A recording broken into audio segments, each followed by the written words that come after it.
Hello, and welcome to this review of the Mead Mishaps romance book series by Kimberly Lemming. I'm Olivia, your favorite resource for book recommendations you can easily screenshot, and you're watching Random Olive Reads. First up is That Time I Got Drunk and Saved a Demon. This book was the funniest thing I've read so far this year and was an absolute delight. Cinnamon is a spice farmer leading a simple life in her quiet country village. Stumbling home drunk one night, she somehow saves a demon and frees him from a spell. Now, the dark and handsome demon Fallon needs her help on a mission to destroy a fake goddess who has imprisoned all the demons. Cinnamon is extremely hesitant for any sort of quest or adventure since her sister was snatched by a water monster many years ago. But then Fallon threatens her family, so off she goes. Cinnamon and Fallon spend a whole lot of time together and, of course, grow closer as they spend their dangerous journey together. Along the way, they pick up more allies to fight against the fake goddess. This book was chaos and adventure and flirty fun the whole way through. That Time I Got Drunk and Yeeted a Love Potion at a Werewolf is book 2 of the series. Bree is a farmer and cheesemonger who does not have high expectations of love, but she definitely wants to avoid her creepy neighbor Jack, who can't take a hint. When creepy Jack hands her a drink, she throws it back at him and ends up hitting Felix in the back of the head instead.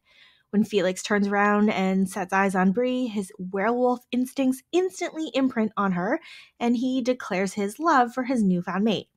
Unfortunately, that drink that Bree had was spiked with a love potion, so she does not trust that Felix's feelings are real. Whether his desires are due to the potion or not, he can't stay away from her and tries very hard to impress her. It is basically the sweetest, cutest thing you've ever seen. And Bree eventually gives in to the physical benefits of having such a vigorous mate. This whole thing gets more complicated when there have been kidnappings of single women in the village, and Felix gets super protective of Bree. We get to revisit all of our demon friends from book 1 who have now settled into this quiet village and band together to save the kidnapped victims. That Time I Got Drunk and Saved a Human is book 3 of the series. Dante, the storm dragon, is out to find his mate after 700 something years of bachelorhood. On the way, he stops by some other friend dragon's castle to let him know that the false goddess has been defeated, and ends up scenting his mate right there. Cherry was abducted and then held captive for the past 5 years and is pretty wary of pretty much everything.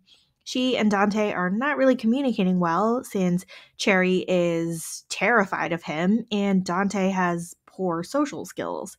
She ends up drugging him. He bites her and sets off their mating bond, and then he takes her back to his own castle in a frozen wasteland before passing out cold. While she would like to escape, she doesn't quite know how. She's also withholding information about her name and home in case the crazy dragon attacks her family. The reader knows that Cherry is actually Cinnamon's missing younger sister, and Dante has been at her hometown this whole time. They do finally manage to set out into the world, mostly because Cherry wants to see a unicorn, and Dante wants to give her whatever she wants to try to impress her. They slowly start to come to an accord as they travel. Never mind the intense attraction that Cherry is feeling due to the dragon's honeymoon magic. There's lots more chaos and humor in this book, similar to the previous ones. So this series overall was the funniest thing I've read in a long while. We have all sorts of crazy, chaotic action with all the best romance book tropes, and all the characters were outspoken and funny and charming in all the best ways and just kind of telling it like it is.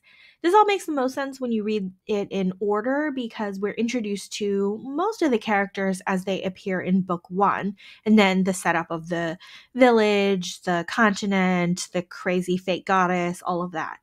We've got all sorts of great teamwork and unexpected alliances and people who are just friends with each other and genuinely want to help each other. It's all just a plain old good time.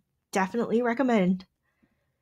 Thank you so much for watching this video. Hopefully I've convinced you to read this whole series and anything else that Kimberly Lemming writes ever in the future. Links to all of these books are in the description box. Like and subscribe to get updates, and you can follow me on Instagram at randomolive.